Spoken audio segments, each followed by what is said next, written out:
The C-17 Globemaster III is capable of airdropping 102 paratroopers and transporting massive cargo anywhere in the world. Armed with cutting-edge aviation electronics, the C-17 can cost up to $340 million per plane.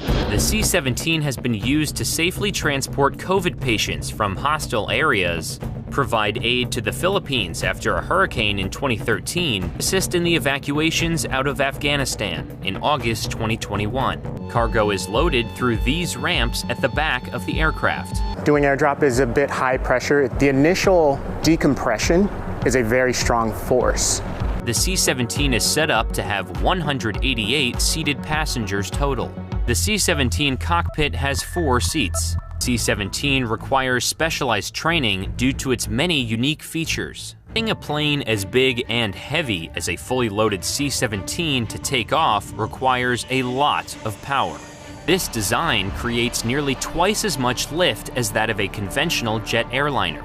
Final critical feature of the giant C-17 are actually these small winglets. The C-17 is flown by countries around the world, like the United Kingdom, Australia, and India. They're my job.